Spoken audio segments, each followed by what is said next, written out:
వైద్య వృత్తిలో ప్రజల ప్రాణాలు కాపాడిన ప్రజా డాక్టర్ స్వర్గీయ బాలకృష్ణయ్య అని మాజీ వ్యవసాయ శాఖ మంత్రి సింగిరెడ్డి నిరంజన్ రెడ్డి అన్నారు. ప్రజల మనిషి డాక్టర్ బాలకృష్ణయ్య శత జయంతి సందర్భంగా వనపర్తి జిల్లా కేంద్రంలోని ప్రభుత్వ ఆసుపత్రి ఆవరణలో డాక్టర్ బాలకృష్ణయ్య విగ్రహానికి మాజీ మంత్రి నిరంజన్ రెడ్డి పూలమాలలు వేసి ఘనంగా నివాళులు అర్పించారు.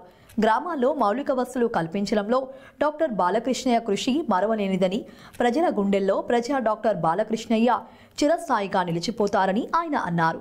బాలకృష్ణయ్య తన వైద్య వృత్తితో ఎంతో మంది పేద ప్రజల ప్రాణాలు కాపాడి ప్రజా డాక్టర్గా పేరు తెచ్చుకున్నారని అన్నారు. ఆయన 25 ఏళ్లు సర్పంచ్, చైర్మన్గా పదవులు నిర్వహించి ముందు చూపుతో ఆనాడే వనపర్తికి శాశ్వత మంచినీటి పథకం ఏర్పాటు చేశారని, 2 సార్లు ఎమ్మెల్యేగా చరిత్రలో నిలిచిపోయే అభివృద్ధి చేశారని, అందులో మండలానికి ప్రాథమిక ఆరోగ్య కేంద్రం, హైస్కూల్తో పాటు జూనియర్ కాలేజ్ ఏర్పాటు చేసి విద్య, వైద్యం అభివృద్ధి కోసం కృషి చేశారని అన్నారు.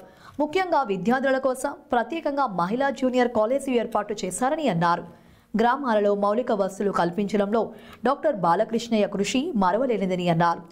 బాలకృష్ణయ్య ప్రధాన అనుచరులు బలరాం ఆనాడే ప్రజల మనిషి పేరుతో వారి జీవిత విశేషాలతో పుస్తకం ఆవిష్కరణ చేశారని, మరోసారి 2వ సంకలనం వచ్చే విధంగా కృషి చేయాలని, అందుకు తన సహకారం ఉంటుందని అన్నారు.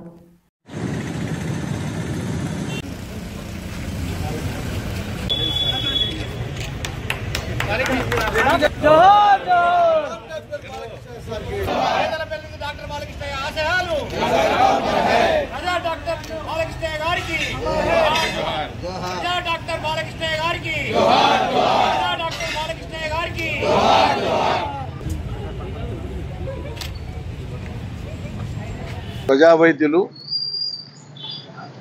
ఉమ్మడి పాలమూరు జిల్లాలోనే కాక రాష్ట్రంలోనే అవిభక్త ఆంధ్రప్రదేశ్ రాష్ట్రంలోనే ఆనాడు ఒక ప్రజా వైద్యుడిగా విశేషమైనటువంటి సేవలు అందించి ప్రజానీకానికి, ప్రత్యేకంగా పేద ప్రజలకు గొప్ప ప్రజాభిమానాన్ని చూరగొన్నటువంటి ఒక ఆదర్శప్రాయమైనటువంటి వైద్య నిపుణులు, ప్రజాసేవకులు.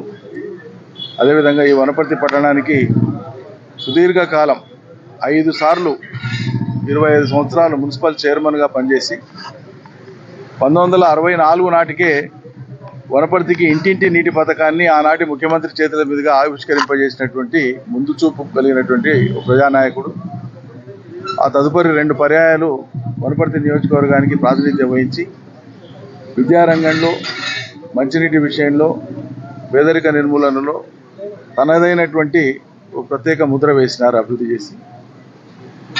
ఇవాళ వారి జన్మదినం అనేటువంటిది ఓ ఆదర్శప్రాయంగా ఈ తరం వాళ్లకు తెలియజెప్పాలనేటువంటి సత్సంకల్పంతో కుటుంబ సభ్యులు కానీ, వారి యొక్క శ్రేయోభిలాషులు, వారి యొక్క అభిమానులు కానీ వివిధ రకాల కార్యక్రమాలను చేపట్టడం జరిగింది. పాఠశాలల్లో, కళాశాలల్లో, ఇతరేతర ఈ కార్యక్రమాలు కొనసాగుతాయి. ఇట్లాగే ఈ తరం వాళ్లకు గతానికి సంబంధించినటువంటి స్ఫూర్తిదాయకమైనటువంటి, స్ఫూర్తివంతమైనటువంటి, ఆదర్శప్రాయాలైనటువంటి మహనీయుల యొక్క జీవిత విశేషాలని, వారి యొక్క అనుభవాల్ని, వారు చేసినటువంటి గొప్ప సేవని ఈ తరం వాళ్లకు చేరవేయాలని, అందులో ఎందరో కొందరు స్ఫూర్తి పొందినా కూడా వారి జన్మదిన సందర్భంగా మనం చేపట్టేటువంటి కార్యక్రమాలకు ఒక సార్థకత ఉంటుందని చెప్పి భావిస్తూ ఉన్నాం. వారికి ఒక శాశ్వతమైనటువంటి గుర్తింపుగా ఇక్కడ గౌరవం కోసం, వారి పట్ల ఉండేటువంటి గౌరవం కోసం, వైద్య వృత్తికి ఆయన తీసుకొచ్చినటువంటి గొప్ప పేరుకు చిరునామాగా ఇక్కడ ప్రభుత్వ ఆసుపత్రిలో వారి యొక్క కాంస్య విగ్రహాన్ని ఏర్పాటు చేయడం జరిగింది.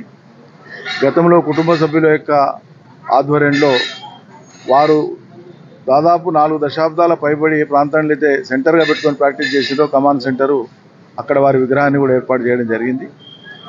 వారి జీవితం మీద అనేక రకాల వ్యాసాలు, కవితలు, రచనలు ఇదివరకే వెలువడినాయి. వారికి అత్యంత ఆత్మీయులైనటువంటి శ్రీ బలరాం గారు వారి సారథ్యంలో తీసుకొచ్చినటువంటి ప్రజల మనిషి అనేటువంటి ఒక గ్రంథం, ఒక చారిత్రక ప్రామాణికమైనటువంటి గ్రంథంగా మనకు కనిపిస్తుంది. దాన్ని మళ్ళీ